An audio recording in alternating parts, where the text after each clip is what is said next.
제가 보좌 신부 때 강원도를 간 적이 있습니다. 성당 식구들과 함께 강원도에 갔는데 주민신부님께서 횟집 잘하는 데 있으면 알아보라고 하시는 거예요. 그래서 동기 신부에게 전화를 했죠. 횟집 잘하는 데 어디 있어? 잘 모르겠는데 그래요. 야, 네가 이 동네 살면서 모르면 어떻게 해? 그랬더니 미안하대요. 미안할 건 아닌데. 그리고 나서 어디 갈 데 있냐고. 경포대도 있고 오죽헌도 있고 여러 가지 있죠. 그래서 야, 요즘에 오죽헌이 어떠니? 그랬더니 동기 신부가 얘기하기를 모르겠는데 그래요. 야, 너는 교구가 이쪽 교구면서 그리고 너 동해시 살잖아. 근데 그거 모르면 어떻게 해? 그랬더니 말하기를 야, 나 사실 경포대 가본 지도 한 15년 됐어. 그리고 오죽헌 간 지는 한 20년 됐어. 즉 거기 살면서도 안 가는 거죠.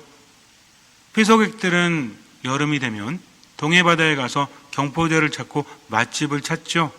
그런데 정작 거기 사는 사람들은 잘 안 나간다고 합니다. 너무 이상했어요. 왜 거기 사는데 안 나갈까? 그리로부터 한 달 정도 지났을까? 손님들이 찾아왔습니다. 저에게 수원성이 보고 싶대요. 그러냐고. 수원성 내가 잘 안다고. 왜냐하면 저는 북수동 출신이기 때문에 북수동은 수원성 내에 있습니다. 다른 데는 성 밖에 있지만 북수동 성당은 수원성 내에 있거든요. 신학교를 북수동에서 들어갔고 고등학교 때까지 수원에서 나왔기 때문에 너무 자신이 있었어요. 사람들을 데리고 북수동 성당에 가서 차를 대놓고 성을 도는데 다 변한 거예요. 예전하고 완전히 다르게 변했습니다. 아마 수원시에서 뭔가 하느라고 작업을 한 것 같아요. 문화적으로 관광적으로 꾸미기 위해서. 그러다가 연무대라는 곳에 갔는데 함께 간 손님이 연무대 유래에 대해서 막 얘기를 해주는 거예요. 저도 들었습니다. 대충은 알고 있었지만 그렇게 깊은 의미가 있는지 몰랐죠. 제가 연무국민학교 나왔거든요. 연무국민학교 나왔는데 그게 왜 연무가 그건지 몰랐어요. 여러분들 아십니까? 연무대라고 하면 연무가 뭐예요? 무술을 닦는다, 무술을 연습한다 이런 뜻이라고 하잖아요. 그래서 거기에서 활 쏘고 막 그랬죠. 저는 그 전까지만 해도 어른들이 할아버지들이 와서 활 쏘고 그랬거든요. 아르바이트도 했었습니다. 아르바이트가 뭐냐면 활을 쏘잖아요. 국궁이죠. 양궁이 아니라. 그러면은 관역이 맞으면 동그랗게 돌리는 거예요. 그리고 위로 나가면 깃발을 위로 이렇게, 오른쪽으로 가면 오른쪽으로, 그리고 다 끝나고 나면 화살을 주워가지고 도르래에 연결된 그 함에다 넣고 돌리면 그게 가요, 저쪽으로. 하루에 500원이었어요. 제가 국민학교 때 500원은 굉장히 큰 돈이었습니다. 그래서 그 아르바이트 하려고 길을 쓰고 지원을 했었죠. 잘 보이려고. 어디에서? 연무대에서. 근데 연무대가 어딘지 몰랐던 거죠. 저희는 뭐라고 불렀냐면 장대라고 불렀거든요. 장대. 장대란 얘기 들어보셨어요? 하긴 마두엔 장대가 없으니까. 장대가 많이 있지만 그중에 연무대였다. 그때 좀 새롭게 깊게 알았죠. 그리고 봉화대에 갔는데 봉화대에 대해서도 깊은 설명을 하더라고요. 대충은 알고 있었지만 그렇게 깊은 의미가 있는지는 잘 몰랐습니다. 그러다가 팔달산이라는 곳에 가면 위에 팔각정인가 정자가 있어요. 거기에 갔는데 이런 이야기를 합니다. 정조가 수도를 옮기기 위해서 수원성을 축조를 했다는 거죠. 그러면서 정야공의 거중기, 그것을 이용해서 했는데 거기에 동원된 사람들의 명부가 있고요. 또 일당이 얼마였고 이런 얘기를 합니다. 전 처음 들어봤거든요. 대충은 알고 있었지만 그런 깊은 내용은 알지 못했어요. 그리고 정조가 팔달산 위에 있는 팔각정에서 군사훈련을 했대요. 그것도 처음 들었어요. 어디 살았는데? 수원 살았는데, 그리고 연무국민학교에 다녔는데, 수원성 안에 있는 성당에 다녔는데 잘 모르고 그냥 알고만 있었다는 거죠. 그때 문득 이런 생각이 들었어요. 경포대 근처에 살고 있는 동창 신부에게 뭐라고 할 자격이 나에게 있는가? 뭐 묻은 겨가 아니지. 뭐 묻은 개가 뭐 묻은 게 남을 안다고. 우리는 남들을 볼 때는 굉장히 비판적이죠. 근데 자기 자신을 볼 때는 어때요? 굉장히 관대합니다. 안 그런 것 같아도 그럴 수 있는 거지. 그렇지 않습니까? 차가 엄청나게 막혔어요. 갓길로 갑니다. 어떤 생각이 들어요? 내가 탄 버스가 갓길로 가면 어떤 생각이 들죠? 아저씨 멋지다 라는 생각이 들죠. 그런데 다른 차가 갓길로 가면 어때요? 이런 제게 지만 바빠? 라는 생각이 듭니다. 내가 운전하지 못해도 내가 탄 버스가 갓길로 갈 때는 왜 통쾌하죠? 왜 즐겁죠?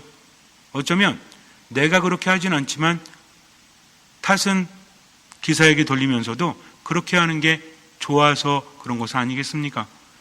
모르면 어떻습니까? 동해안이 어떤지 수원성이 어떤지 그건 상관이 없어요. 그런데 성당에 다니면서도 하느님을 모른다면, 천주교 신자면서도 신자답지 못하다면, 천주교 신자는 어떤 사람이죠? 그리스도인은 어떤 사람입니까? 한국인은 어떤 사람이죠? 한국에 살고 있고 국적을 한국에 둔 사람이죠. 한국 사람은 한국말을 합니까 모릅니까? 한국말 하죠? 한국 사람이 세종대왕 모르면 돼요 안 돼요? 안 될 건 없지만 그래도 좀 그렇지 않습니까? 여러분들 세종대왕이 누군지 아세요? 아시죠? 이수신 장군은 한글을 창제한 분이 누구죠? 이수신 장군 아니죠? 예전에 어떤 프로에서 대학생들에게 질문을 했습니다. 우리나라 고구려를 세운 사람이 누구냐고? 그랬더니 어떤 분이 단군이요 그래요. 모르나? 라는 생각이 들었어요. 근데 옆에 있는 사람한테 물어봤더니 세종대왕이래요. 아니 정말? 근데 그 옆에 있던 학생이 뭘 했는지 알아요? 이수신 장군이래요. 그래도 단군이나 세종대왕은 그래도 왕이잖아. 근데 이수신 장군 좀 너무하지 않습니까? 그때 어떤 생각을 했냐면 이거 심각하구나 라는 생각을 했었습니다. 우리는요 천주교 신자면서도 신자다움과 다시 한번 생각해 봐야 돼요. 성경을 많이 알고 모른다? 많이 알면 좋겠죠. 그러나 더 중요한 것은 하느님을 아느냐 모르느냐. 여러분들은 하느님을 아십니까 모르십니까? 하느님을? 왜 이렇게 자신이 없으세요? 하느님을 아시죠? 하느님을 알면 우린 어떻게 해야 될까요? 요한 1서에 보면 사랑하는 사람은 누구나 하느님을 압니다. 하느님은 사랑이시기 때문입니다. 하느님을 안다고 하면서 사랑이 없다면 정말 아는 게 아니라는 거죠. 사랑은 무엇입니까? 사랑은 눈물의 씨앗이에요. 우리 그리스도교 신자들에게 사랑은 무엇이죠? 사랑이라고 한다면 여러 가지로 정의할 수 있지만 근본적인 게 있죠. 황금률이라는 게 있습니다. 사랑의 이중 계명이라고 있어요. 사랑의 이중 계명은 다 알죠. 하느님을 사랑하고 이웃을 사랑하는 거다. 그럼 황금률은 뭐죠? 다른 사람이 내게 해주기를 바라는 그대로 그 사람에게 해주는 것. 이것도 잘 이해를 해야 됩니다. 즉 어떤 사람이 무엇을 바라는지 그에게 좋은 것을 주라는 거죠. 이거 잘못 이해하면 어떻게 되냐면 어떤 사람이 와서 술 사달라고 하니까 원하잖아. 술 사줘야 되겠다라는 생각이 들어요. 술 사주면 돼요 안 돼요? 될 수도 있고 안 될 수도 있죠. 그 사람이 알코올 중독에 걸려가지고 술 먹으면 큰일 납니다. 근데 와서 술 사달라고 했다고 해서 맞아. 사랑이라는 게 다른 사람이 내게 해주기를 바라는 그대로 해주는 거니까 술 사줘야 되겠다. 이겁니까? 여러분들은 알코올 중독에 걸렸는데 여러분들이 누군가에게 술을 사달라고 하면 그가 나에게 사줬으면 좋겠어요? 그건 뭐 하는 겁니까? 죽이는 거죠. 잘 이해해야 된다는 거죠. 저 사람이 내게 원하는 게 절실하고 좋은 것이라면 해줘야 됩니다. 그러나 그것이 그 사람을 해치는 것이라면 해주지 않는 것이 그 사람을 위한 것이라는 거죠. 이건 뭘로 할 수 있어요? 달다 외워서 되는 게 아니에요. 다른 사람이 내게 해주기를 바라는 그대로 그에게 해주되 어디에 맞게?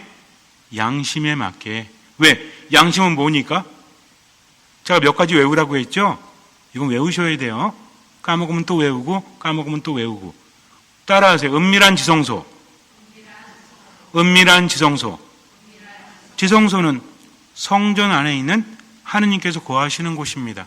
사제만 들어갈 수 있죠. 당번 사제만. 스가랴도 자기 차례가 되었을 때 성소에서 분향하다가 천사를 만나게 돼요. 우리 안에는 하느님께서 거하시는 지성소가 있는데 은밀합니다. 왜냐하면 하느님과 나만 들어갈 수 있기 때문에. 이 은밀한 지성소가 어디죠? 양심이에요. 즉 사랑의 황금률을 뭐에 따라서? 양심에 따라서 그렇게 실천할 수 있어야 한다는 겁니다. 끊임없이 돌아봐야 돼요. 끊임없이 회개를 해야 됩니다. 회개도 어렵죠. 많은 분들이 이야기합니다. 회개가 뭔지도 모르겠고요. 어떻게 해야 될지 잘 모르겠어요. 참 어렵습니다. 라고 말합니다. 회개는 뭐죠? 회개라는 것은 문자 그대로 한다면 메타노이아예요. 방향을 전환한다는 겁니다. 그렇다면 어떻게 전환해야 되죠? 하느님을 향하지 않고 있다가 하느님을 향하는 거죠. 이게 중요하다는 겁니다. 끊임없이 묵상해 봐야 돼요. 내가 하느님의 뜻대로 살아왔는지 그렇지 않은지. 어쩌면 우리는 하느님 안에 머문다고 하면서도요, 인간적인 것을 너무나 자주 생각을 하죠. 내가 상처가 이렇게 깊은데 어떻게 사랑할 수 있어? 말이 됩니까? 안 됩니까? 말은 되죠. 누구나 그래요. 인지상정 아니에요? 어떤 사람이 나에게 정말 잊을 수 없는 상처를 줬어요. 그 사람은 사랑한다는 게 말이 됩니까? 아니, 가능합니까? 원수를 사랑하는 하느님의 말씀이 정말 말이 되는 걸까요? 원수까지 아닌데도 우리는 미워하고 있는데 원수를 사랑하라니 말이 안 되죠. 그러나 신앙인은 어떤 사람이죠? 나의 심장을 하느님께 드리는 사람이에요. 이해되지 않아도 어떻게 하는 사람이에요? 기도하는 사람이라는 거죠. 주님, 당신의 뜻은 알겠습니다. 그런데 힘들어요. 하지만 당신 믿고 할게요 하면서 얼마만큼? 할 수 있는 만큼 나머지는 맡기는 것, 이것이 신앙이라는 겁니다. 저는 못합니다. 말도 안 됩니다.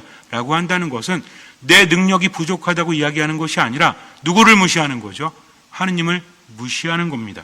예수님 뭐라고 하셨죠? 나를 따라오너라.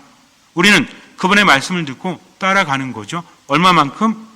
갈 수 있는 만큼, 나머지는 그분께서 알아서 해주시는 겁니다. 그래서 이제는 아시죠? 누구의 십자가를? 갑자기 또 긴장이 되죠. 내 십자가를. 누구의 멍에를? 예수님의 멍에를. 이거 잘 구분하셔야 됩니다. 지식적으로 알라는 게 아니에요. 십자가는 내 십자가를 지되 멍에는 예수님의 멍에를. 조금 더 심화된 문제를 낼게요. 그러면 예수님의 멍에는 어떤 멍에입니까? 중요한 거 두 가지가 있죠. 예수님의 멍에를 맨다는 것은 어떤 말을 하든 행동을 하든 표정을 짓든 뭘 담아야 돼요? 두 가지. 온유와 겸손이죠. 나는 마음이 온유하고 겸손하니 내 멍에를 메고 나에게 배워라. 모르셔도 괜찮아요. 묵상하십시오. 외우라는 게 아니에요. 내 행동에 겸손이 있다면, 내 행동에 온유가 있다면 나는 회개하는 사람이에요. 겸손하는 사람은 늘 생각합니다. 내가 누구의 뜻대로? 하느님의 뜻대로 제대로 살고 있는가? 그래서 기도할 때는 나를 돌아보는 겁니다. 그러다가 이게 아니구나. 하느님의 뜻대로 살아가지 못했구나. 너무 인간적인 것만을 나는 강조를 했구나. 거기 집착했구나. 그러면서 어떻게? 하느님을 향해서 어떤 마음으로? 듣는 마음으로 살아가는 것. 이것이 무엇이다?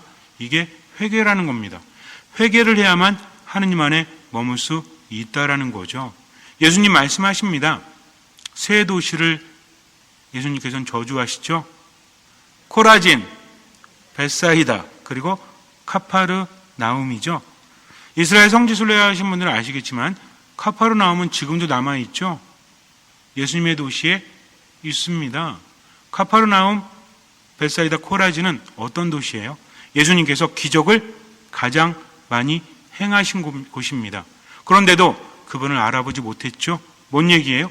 예수님이 기적을 행하시는 거 몰랐어요? 알았어요. 중요한 건 뭐냐면 그분의 많은 기적들을 체험했음에도 불구하고 그분의 말을 듣지 않았다는 겁니다. 그분의 뜻대로 살아가지 않았다는 거죠. 우린 묵상해야 돼요.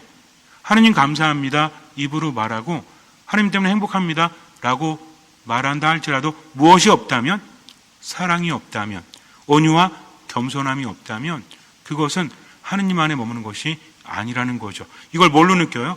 양심으로 느껴요. 내가 온유하지 못하잖아요. 내가 겸손하지 못하잖아요. 내가 사랑이 없잖아요. 양심에서 계속 신호 보냅니다. 너 이러면 안 돼. 그런데도 어쩔 수 없잖아. 인간의 삶이 다 그런 거지 하면서 스스로 판단해 버립니다. 루카복음 10장, 13장을 보면 이런 얘기가 나오죠. 어떤 사람이 무화과 나무를 자기 포도밭에 심습니다. 그리고 시간이 지났을 때 와서 보죠. 열매가 열렸는지 열리지 않았는지. 열리지 않았어요. 포도 재배원에게 말합니다. 이 나무를 베어버리게 괜히 땅만 차지한들 무슨 의미가 있겠는가. 3년째 지켜봤지만 열매를 맺지 못하는군. 이렇게 말합니다. 그러더니 포도 재배원이 이렇게 말하죠. 1년만 더 기회를 주십시오. 그럼 제가 주변을 파고 거름을 주도록 하겠습니다. 그때 가서 열매를 맺지 못하면 그때 베어버리십시오. 라고 말해요. 포도밭은 하나님 나라와 이스라엘을 의미합니다. 무화과 나무는 유다, 예루살렘 의미하죠. 무슨 얘기냐면요. 바로 하나님을 믿고 따른다는 사람들을 의미한다는 거죠. 포도라는 것은 무화과하고 비교해 봤을 때 손이 많이 갑니다. 정말 많이 보살펴야 돼요. 무화과 나무는요, 비교적 대충 심어도 나아. 무화과 나무는 심잖아요. 열매가 많이 열립니다. 그런데 3년째 되었을 때 첫 해에 맺어진 만물이라고 하죠. 사람이 먹으면 안 돼요, 이거. 이거는 하느님께 바쳐야 됩니다. 그리고 나서 1년 지났을 때부터 사람이 따먹을 수 있다는 거죠. 여기서 중요한 건 뭐냐면 무화과 나무는 그리 깊이 보살피지 않아도 열매를 맺지만 포도밭은 어때요? 거름 주고 보살피고 엄청나게 손이 많이 간다는 거죠. 그런데 무화과 나무가 포도밭에 있으면서도 열매를 맺지 못한다면 이거는 말도 안 되는 겁니다. 그냥도 잘 자라는데 보살피고 거름까지 줬는데 안 자랐다고요? 근데 이제 1년의 기한을 더 주죠? 더 보살피겠다는 거예요.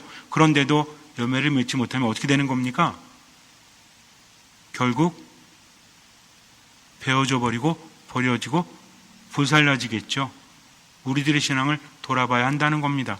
하느님 안에서 얼마나 많은 것을 받아요? 하느님 안에서 얼마나 많은 것을 누립니까? 그러면서도 뭐 하지 않으면, 회개하지 않으면, 하느님을 알아보지 못하면 그냥 감사합니다. 이게 회개가 아니에요. 하느님 찬양합니다. 이게 회개가 아니에요. 진짜 회개는 뭐예요? 그분의 뜻대로 뭐 하는 것? 사랑하는 것.